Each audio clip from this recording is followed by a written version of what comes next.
इस कहानी की शुरुआत होती है काल गांव से। एक छोटा सा गांव जहां एक अजीब नियम है।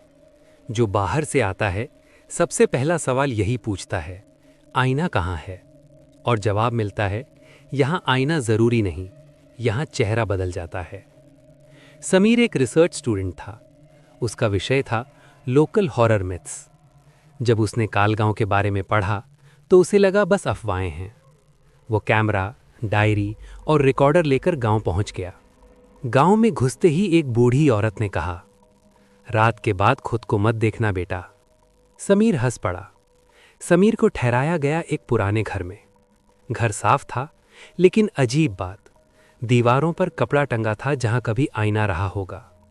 रात 11:40, सब शांत। 12 बजते ही घर के अंदर चलने की आवाज।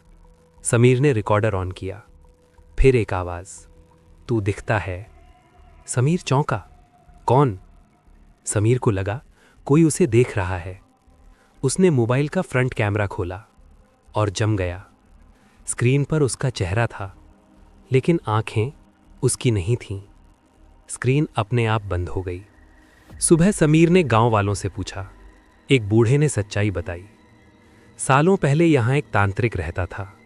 उसने कहा, इंसान की परछाई उसकी आत्मा होती है।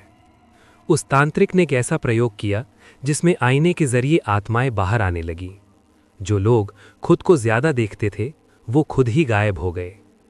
समीर को एक टूटा हुआ आईना मिला गांव के पुराने मंदिर में। रात 1:58। उसने आईना साफ किया। आईने में वो नहीं था, उसके पीछे कोई और था। धीमी आवाज, अब तो मुझे देख सकता है। आईने से एक हाथ बाहर आया। समीर भागा। पूरे गांव में कोई नहीं, हर घर खाली, लेकिन हर दरवाजे पर एक नाम लिखा था, और आखिरी घर पर समीर। आईना फिर सामने। आईने वाला समीर बोला, हम सब तेरे जैसे थे, अब तू भी हमारे जैसा बनेगा। समीर को याद आया गांव में कोई आईना क्यों नहीं रखता। उसने आंखें बंद की। सुबह सूरज निकला। गांव फिर से भरा हुआ था।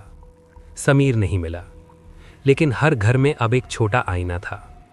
आज भी अगर काल गांव जाओ तो लोग कहते हैं कि रात में आईने में ज्यादा देर मत देखना, क्योंकि कभी कभी आईना आपको देख रहा होता है। और अगर आपको लगे कि ये सिर्फ कहानी है, तो आज रात लाइट बंद करके आईने के सामने खड़े होकर देखिए, क्या वही आपको वापस देख रहा है।